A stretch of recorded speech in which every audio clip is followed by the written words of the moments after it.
Moi, j'ai vu un journal une fois qui a publié, d'abord c'était un mensonge sur la morgue et j'avais dit à l'armée de porter plainte contre eux. Parce que lorsque j'ai vu le titre, j'ai dit d'aller vérifier. Il disait que les corps pourrissent à la morgue et que ça sent mauvais. Nos amis communicateurs,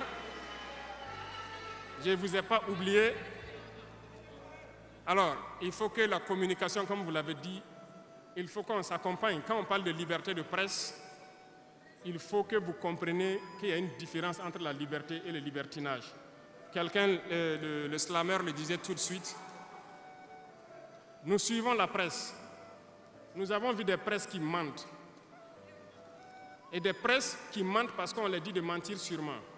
Il y a un journaliste qui a été enrôlé dernièrement parce que depuis 2023, il a passé le temps à mentir. Il a été convoqué par la gendarmerie, par l'ASE, par toutes les structures pour apporter les preuves de ce qu'il dit. Ils sont allés même sur une radio pour dire que si on fait, ils vont verser l'eau.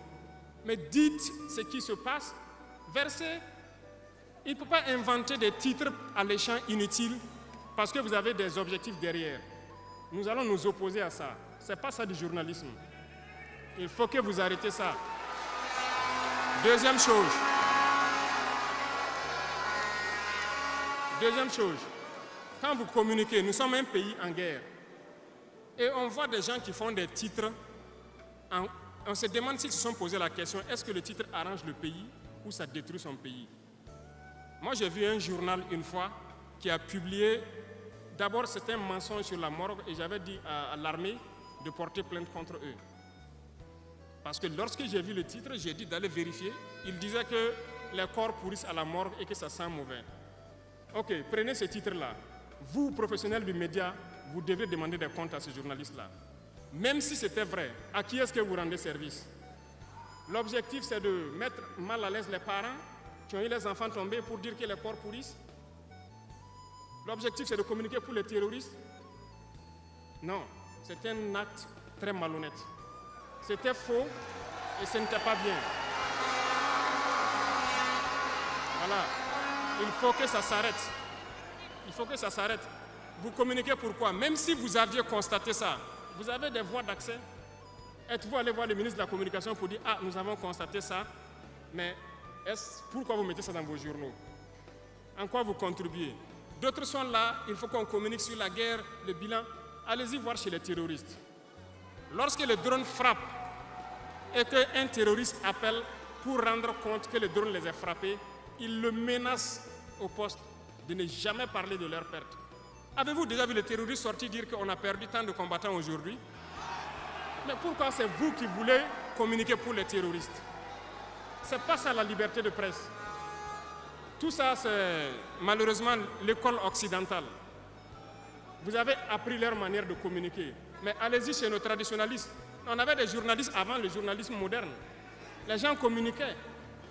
Il y a plein de griots. Est-ce qu'il y a une seule tribu où il n'y a pas de griots? Les gens communiquent. Revenez un peu aussi à nos valeurs. Tant qu'il y aura certains débordements, nous sommes désolés, nous allons devoir agir. Pour l'instant, nous sommes toujours à la vitesse lente. Mais il faut que chacun revoie sa copie. Communiquez toujours pour la patrie. Il faut honorer la patrie, il faut tout faire pour revaloriser notre pays.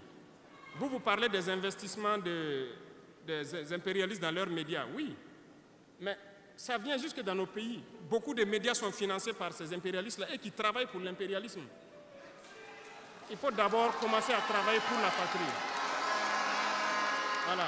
Et sur ce, je tiens à féliciter, il y a un bon nombre de médias, un bon nombre de presse qu'on ne peut pas saluer, qui font un travail incroyable, qui se battent pour les combattants.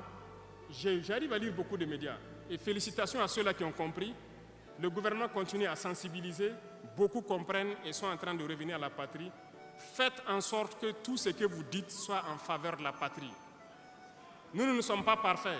S'il y a quelque chose que nous avons fait qui n'est pas bien, et que si en publiant ça peut mettre mal à l'aise la patrie vis-à-vis de l'extérieur, venez nous voir et vous nous dites clairement, ça nous pensons que ce n'est pas bien.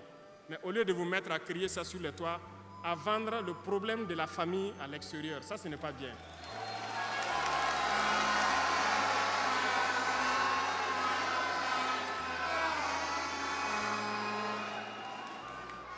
Que Dieu bénisse le Burkina Faso, la patrie ou la mort, nous vaincrons. Merci.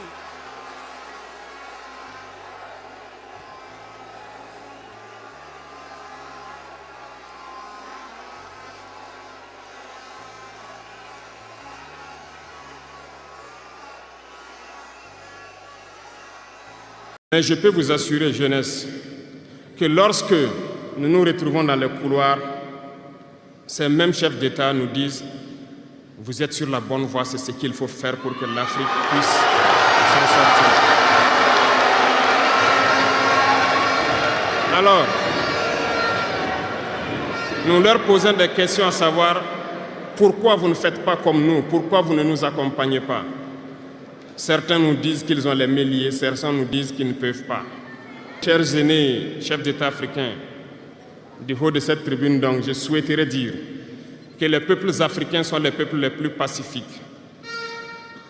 Lorsque vous reconnaissez un tort, il faut le dire au peuple.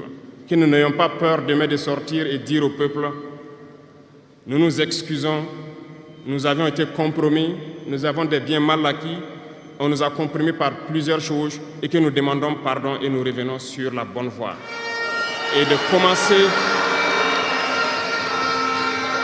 Et de commencer à travailler réellement pour l'indépendance de nos États et notre émancipation. Et je pense que c'est possible.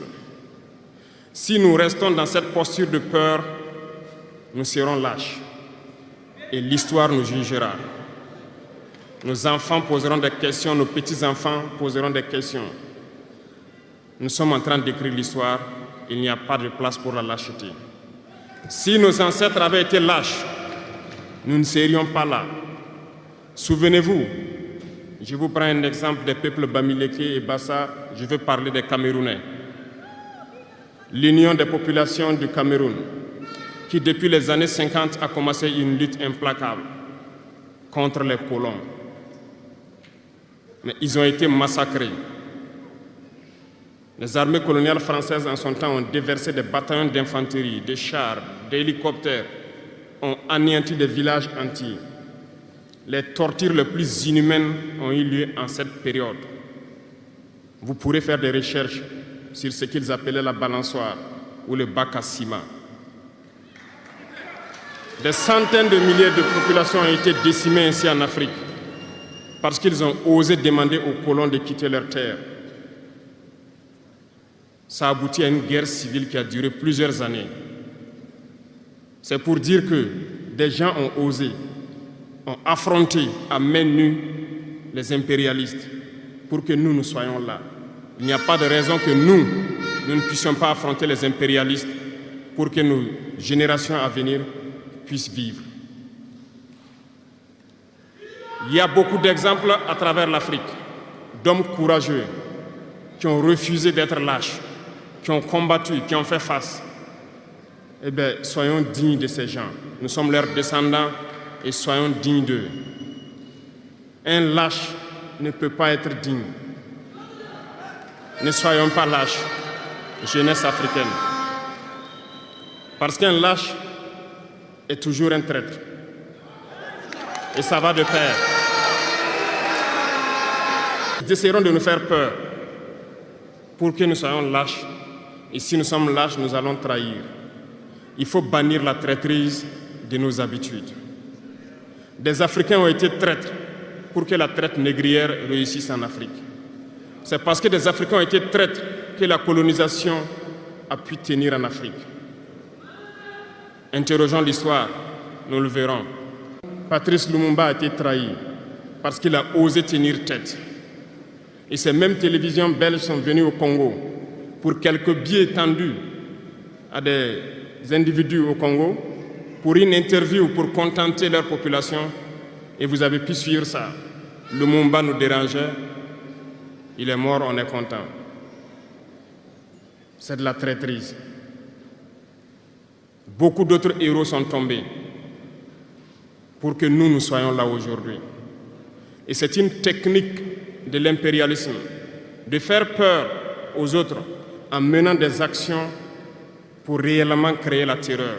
Ça n'a pas commencé aujourd'hui. Je vous prendrai l'exemple d'un guerrier qui s'est battu, Victor Biaka Boda. Lisez, vous comprendrez. Il est issu d'une famille de chefs, pas de la chefferie donnée par le colon. Il était un enfant digne. Il a fait ses études au Sénégal. Il est venu médecin en Guinée. Et lorsque le RDA a été créé, il a rejoint la Côte d'Ivoire pour mener le combat contre les impérialistes, contre les envahisseurs, contre le colon. Il a essayé d'organiser la société ivoirienne. Partout, les gens ont commencé à porter la voix. Il y avait en son temps un général Péchou qui a fait massacrer les populations ivoiriennes pour que jamais cet esprit de liberté ne puisse germer. Il a continué son combat aux côtés de Félix Houphouët-Boigny. Ils ont lutté, mais le plus virulent était Victor Biaka Boda. Il représentait une menace pour les impérialistes. Qu'ont-ils fait? En plus de massacrer les populations qui manifestaient, un soir, ils l'ont tué de manière atroce à côté de Boisflé. Quelques heures après, lorsque les populations de Dimbokro ont entendu l'assassinat, ils ont marché, ils ont manifesté, ils ont été massacrés par l'armée coloniale. L'histoire est têtue, les faits sont là. Après sa mort, qui a fait peur à Félix Houphouët-Boigny, ils l'ont appelé et il dit: si vous continuez la lutte, vous connaîtrez le même sort. Il a eu peur et il s'est rallié à l'impérialisme. Il a été nommé ministre en France et plus tard il est venu prendre les rênes de la Côte d'Ivoire. Et ils l'ont utilisé pour éliminer beaucoup d'autres personnes qui osaient lever la voix. Et je pense que Thomas Sankara est un bel exemple.